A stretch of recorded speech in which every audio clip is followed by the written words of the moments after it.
Hello, Johnnies, and welcome to WRED-TV's Eye the Storm. I'm Jake Morrow. And I'm Brooke Mosca.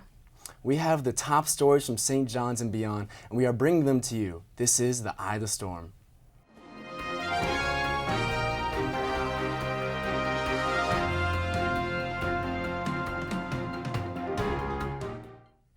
For this month's campus news, we'll be bringing you the spooky highlights from Pari's annual MooMoo Fest, as well as the updates on the brand new Design Factory. We'll also check in on the chapel players in their recent cabaret and even which major celebrity paid a visit to WSJU. But first, the 22nd Annual President's Dinner was recently held at the Hilton in Midtown Manhattan. This grand event is the major fundraiser for student scholarships. Over $3.4 million was raised, all of which will go directly towards scholarships for deserving students. Each year, members of the St. John's community who best emulate our university's Vincentian mission are also honored. As President Gempasal put it, our honorees exemplify the legacy of St. Vincent de Paul through their generosity, compassion, and service to those most in need. This year, 7 individuals were presented the Spirit of Service Award for their embodiment of St. John's Catholic and Vincentian values in their lives. 70 Catholic brothers and sisters from 24 congregations celebrated the 5th annual Brothers and Sisters Night Mass, hosted at St. Thomas More Church. Campus minister and brother Michael Sheeran stated that the main purpose of this annual event is to let the students meet, pray, and eat with sisters and brothers serving the local church. The event offered students the opportunity to see what life looks like for a sister or a brother in the Catholic Church. One student at the end, Zachary Savino, said, "I have participated in every Brothers and Sisters Night, and each one helps guide me, not only towards my vocation, but to a specific charism as well. It was a great event for students to explore their interests in a vowed religious life." Despite our reluctancy, spooky season ended with a fun-filled bang thanks to Pari's annual MooMoo Fest. WRED-TV also participated alongside over 30 campus organizations. Covering the night's festivities was our own Leah Chester. Let's now go over to her. Hi, I'm Leah Chester with WRED-TV reporting from the 4th floor of DAC at Pari's annual MooMoo Fest. Let's go check it out.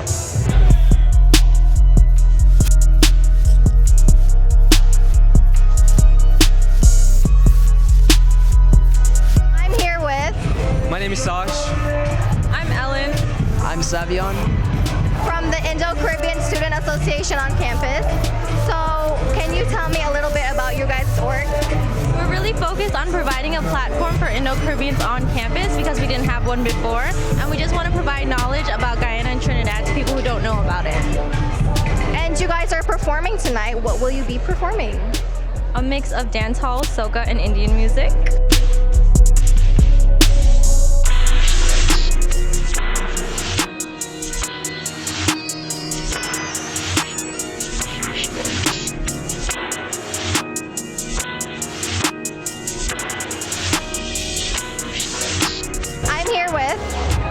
Shogi, President. Richard Gonzalez Jr., Vice President. Alpha Mega Theater Honor Society. Woo! So can you guys tell me a little bit about what you guys do on campus and what you guys are doing here today? Yes. So we are part of, like I said before, the Theater Honor Society on campus. It's a sister organization with the Chapel Players Theater Group, and we're really excited to be here today. We are playing a balloon game today in support of Pari's collaboration, and we're very excited. We recommend that you come out to our shows that are coming up. One of them is Shakespeare and Cabaret for Charity. St. John's Bread and Life, and that is the weekend right before Thanksgiving. So I believe the 22nd, 23rd, 24th, Thursday, Friday, Saturday. Very cool. And how do you feel about the turnout? There's so many people here. Actually, it's amazing because in the past years it has never been this big, and it's only getting bigger and bigger with every year. And I am just so honored and shocked and pleased by the turnout today. So it's gonna be good. Yeah, it looks amazing. You guys did a really good job. Thank you so much. Thank you so much for having us. This has been a spooktacular event. I had a great time talking to some of the participating orgs, and special thanks to PARA for having us and putting on this incredible event. This is Leah Chester from the D'Angelo Center. Back to you guys in the studio. Thanks, Leah. What an exciting night.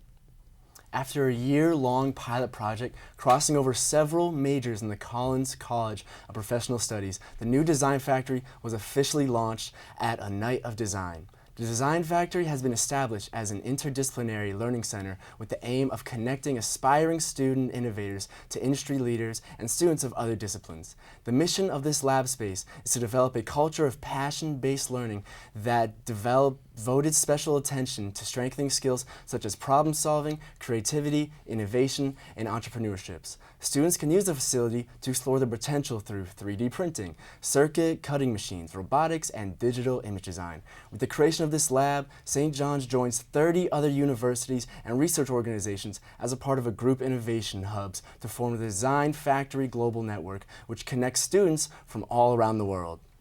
SJU Views held a student debate regarding pro-life and pro-choice positions. Feminists Unite and New York College Republicans came together to discuss their viewpoints on reproductive rights in DAC. The president of SJU Views, Rachel Yakubov, says, SJU Views was created in an effort to bring a conversation to platform at St. John's University. Unfortunately, in today's political climate, it is extremely tough to share views and opinions regarding controversial topics. The debate began with a review of terms and facts on abortion. It went on to cover questions of legality of abortion, the exceptions, and the beginning of human life. Despite their differences, the students were respectful of each other's thoughts and had a better understanding of their opposition side after the debate. Maybe more people should look at these college students as an example of a considerate discussion that can incite both unity and change. As winter sports begin to move further into their season, there is a lot to recap and even more to look forward to. Updating us on more Red Storm sports, let's pass the ball over to and David with Sports Wire. Thanks, Brooke. I'm Essian. And I'm David Beha, here with Sports Wire, your home for all Red Storm sports. First off, congratulations to sophomore Brandon Knapp for earning a spot on the Casita Academic All-District First Team for his achievements on field and in the classroom.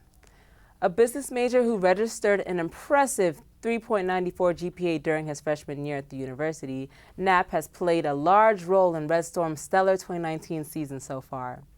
Knapp has started in all 17 of the team's matches, serving as a key player on offense and anchoring the Red Storm's defensive unit. He currently ranks 5th on the team in points with 3 goals and an assist on the campaign. With Knapp leading the way, St. John's is 13-3-1 for the year with a 6-2-1 record in a league play.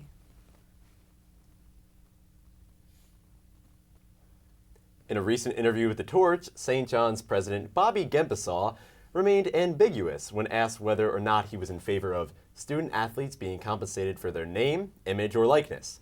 He did, however, acknowledge that he understands the attraction of the idea of student athletes capitalizing on the idea of being in a video game. When it comes to the NCAA's years-long battle with how to compensate its athletes, President Gempesaw is in a unique position. Over this past summer, Gempesaw was named as the Big East representative of the NCAA Division I Presidential Forum and the Presidential Forum Steering Committee, and both organizations act as counsel for the NCAA on important issues. While the NCAA has agreed to embrace the change, a lot of work still has to be done in order to modify their model to fit the need for student compensation. According to a release on the NCAA's website, the working group will continue to look for ways to respond to legislation. Each division has been tasked with creating new rules that will go into effect immediately. Last week, the women's basketball team took on Lafayette in the season's home opener. The team's 32-point win was led by an all-star performance from junior guard Kadasha Hoppy, who scored a whopping 22 points. We all saw an impressive performance by Alicia K. Bay, who recorded 15 points, and Tiana England putting up 10 points. The Red Storm also had a stellar offensive game led by Kadaja Bailey with the game high of 9 rebounds. The team was also able to force 20 turnovers and take steals to solidify their victory. Coach Joe Tartamello was pleased with his team's performance, commenting, "I thought that was the most energy we've played with. What a great way to start off the season. Keep up the good work and go Johnnies." And Red Storm's men's basketball clobbered Columbia University in an 82-63 victory. After the first few minutes of turnovers and battles for loose balls, St. John's grabbed an 11-4 advantage after a putback from Julian Champagne. Rasheem Dunn was constantly in the paint, regularly made the right play, and finished the half with 14 points and 3 steals to go along with a board and an assist. Columbia struggled with the length and athleticism of the Red Storm, allowed us into the second half at 49-27. Julian Champagne's was on full display in the second half. After the break, his quality play resulted in bulk traditional stats as he put up 9 points on 4 out of 6 from the floor, in addition to grabbing 3 rebounds. Offensively in the half, Damian Sears was getting designed looks on the block, Nick Rutherford got extended time operating the offense, and Greg Williams Jr. had the ball late in a few possessions and hit a clock-beating 3. The Red Storm's relentless pace on both ends of the court had the Lions looking gassed soon after the half started. Walk-ons Justin Cole and Thomas O'Connell got some run for the last minute or so, and that was it for the Johnnies, winning 82-63. Nice score. That's all this week's St. John's Sports Update. I'm MM Essian. And I'm Dave Beha. Back to you, Brooke. Thanks, David and MM. Last week, an author and psychologist came to the university to share secrets of success with some of the students. And turns out it's about something we're all deprived of, sleep. Providing more insight from the seminar is WRED-TV's Leah Chester. Hi, I'm Leah Chester. I'm here at the Tobin College of Business, where the Department of Student Wellness has put together an event by Dr. Roxanne Pritchard about the importance of sleep. Let's go check it out.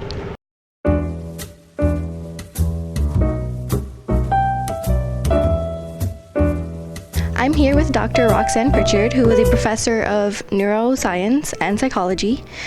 So how did you get into this type of research? Well, I started studying sleep when I started teaching full-time, and I was noticing how exhausted students were and how little insight people had connecting their sleep deprivation with everything else in their lives: stress, sickness, mood, etc. And why do you think it's important for students to know about this information? It can be transformative. It's one of the easiest ways to improve your life for the better overnight, right? So if you invest in your sleep, all different areas of your health and happiness improve. So what did you learn today at the event, and do you plan on applying any of it to your actual life to improve your sleeping habits? Yeah, so I'd say just basically learn sleep is a lot more important than I thought it was. Sometimes I'll have the notion where I need to study more than I need to sleep, but that's something that I learned isn't the case here. You should really prioritize your sleep over most things. So I think that's something I'm going to try to apply more to my everyday life. Yet another successful event here on campus at St. John's. I'm Leah Chester reporting with WRED-TV. Back to you guys in the studio. Thank you, Leah. I will definitely be taking a nap after this. Viva Las Vegas has been the mantra of the St. John's Chapel players for the past month as they tirelessly worked on their latest production. Caba Vegas, a cabaret show, is a dynamic, entertaining, and theatrical show featuring pop and musical theater hits revolving around the theme of Vegas. What makes this show stand out from all the rest is that the proceeds will go to a charity. It has been a long-standing tradition for the Chapel Players organization to donate all of the earnings from the cabarets they produce to a nonprofit organization. All of the proceeds will find their way over to St. John's Bread and Life, a nonprofit that serves as a soup kitchen for those in need and works hard to alleviate hunger and poverty in Brooklyn and Queens. If you would like to donate to St. John's Bread and Life, visit their website at www.breadandlife.org and access the link posted in the description below. On November 14th, the university's radio station, WSJU, hosted a live Q&A with American rapper David East in the Little Theater. With the support of St. John's alumnus Michael Outlaw, the radio members used the event to promote Dave East's new album, Survival. Many students had the opportunity to ask East about his new music, his upcoming documentary, and his role as Method Man in the new Hulu series Wu-Tang: An American Saga. Afterwards, East was more than happy to take pictures with students and talk to a few of them one-on-one. In fact, it was actually Dave East that reached out to WSJU and Michael Outlaw because he wanted to promote his music to a young audience of New York City, where he actually grew up. The artists gave WSJU an even greater exposure on campus, and it was a pleasure to host. Come again anytime, Davies. Looking to find which org is right for you? Don't worry, many students were in the same boat before checking out the DAC World Tour. With all the coverage of the event, we now go to David Beha. Hello, ladies and gentlemen. I'm David Beha, and right now I'm outside the D'Angelo Center for DAC World Tour. And today we're going to check out some of the best clubs and organizations that this campus has to offer. Let's go.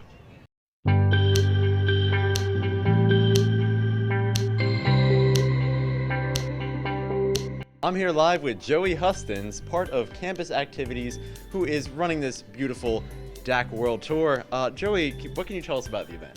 Sure. So the DAC World Tour is something that we created in Campus Activities in collaboration with all the other departments in the building. And so what we're doing is really showcasing all of the different resources for students in the D'Angelo Center.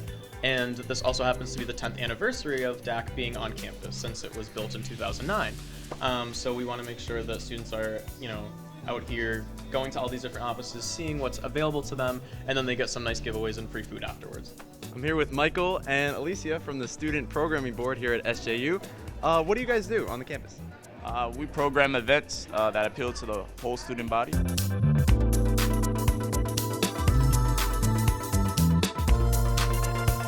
Like Michael said, we plan events. We want to make St. John's a fun atmosphere for students to be engaged in, help enhance their college experience, and just always make sure that there's something fun happening on campus for students to be a part of. So if I wanted to be a part of Student Programming Board, what would I do? So you would first follow us on Instagram at SJUSPB. That's where we post a lot of information about events happening, our general body meetings, which you could come out to as a way to get involved, learn about what's happening and how we utilize our general body members. In addition, we have our email chain, which again, we send out emails about events happening. But really, between Instagram and our general body meetings is how you would know just what's happening and how to be involved. Now, how did you guys hear about the event? There was a lot of flyers and we got emails sent to us, so that was pretty good. What was your favorite part? I liked how they made it interactive, and it was cool with the little stickers, getting it was kind of like bingo. Well, that just about wraps it up at DAC World Tour. It's been a wonderful day learning about some clubs and activities on campus that I didn't know about before. And you know what? Maybe I might just join one and quit my job as a news anchor. This has been Michael Beha. Back to you at WRED in the studio. Thank you. Thanks, David. And if anyone is still looking for their org to call home, WRED-TV's doors are always wide open. And as usual, we would like to end our show on high spirits. We now go to Abby Molos with Sunny Side Up, bringing you the happier side of world news. Thank you, Jake. I'm Abby Molos, here for Sunny Side Up, here to share some recent stories that are sure to put a smile on your face. A new viral video has surfaced, both literally and figuratively, of a beluga whale playing catch with a group of sailors. Voldemir the beluga whale was spotted off the coast of Norway back in April. The sailors who spotted him were a little taken back of how comfortable he was around them. What caught their eye even more was the GoPro harness with the inscription, "Equipment, St. Petersburg." During the days of the Soviet Union, many marine animals were outfitted with similar equipment, and Voldemir was no exception. A group called the Advocates for Voldemir, founded by American filmmaker Regina Crosby, now tracks his activity to make sure he's okay on his own. She is currently working on a documentary about him and hopes to integrate him with other belugas. A GoFundMe page has been set up to help finance his relocation as well. For years, the arts in London have faced severe reductions in funding. There has become an increasing focus on academic test results. However, funding provided by famous composer Andrew Lloyd Webber has allowed the Frederick Bremer School in Walsall, England, to play a different tune. The school now gifts each student with a violin, viola, or flute upon enrollment. They are also mentored for a minimum of 3 years in classical music lessons. Back in 2017, after hearing the news of the government cuts to music education, the Phantom of the Opera and Cats composer donated 1.4 million euros from his foundation to provide free music lessons to 6,000 students. At the time, the Frederick Bremer School was close to closing, but completely turned around after receiving an outstanding rating in academic performance. The program jump-started at Frederick Douglass Bremer School is now aiming to reach every school in England. Weber states that music is an empowering force for all kids. As a result, Weber has inspired others to join the cause and take action for music education. As fall turns into winter and temperatures decrease, it becomes increasingly dangerous for our homeless citizens. Nevertheless, one man took it upon himself to help the unfortunate in his city of Dallas, Texas. Instead of tucking himself in the warmth of his home, Beamy McGowan drives around the city on these chilly nights, bringing the homeless to local shelters. McGowan himself had once lived on the streets for several years until finding the Oak Lawn United Methodist Church. They helped him get sober, and today he feels it's his mission to give back to those struggling to get back on their feet. McGowan, in the church van, drives around, offering to take those in need to the nearest homeless shelter. In a radio interview, he stated, "When I got sober, it was part of my heart to help, and I wanted to. People fall down, and in this process, the important part is getting up.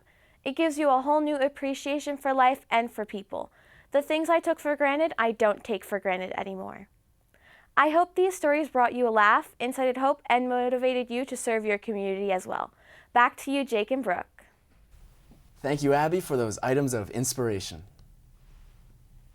That's all we have for this edition of Eye of the Storm. Like and subscribe to our YouTube channel and click the notifications bell to stay up to date with St. John's news and all of WRED-TV's latest content. Also, be sure to like us on Facebook and follow us on Twitter and Instagram at WRED-TV. You can also check out our website, WRED-TV.com, for more content and to find out how you can too be a part of our production family. From all of us here, I'm Jake Morrow. And I'm Brooke Mosca. Thank you for tuning in to Eye of the Storm.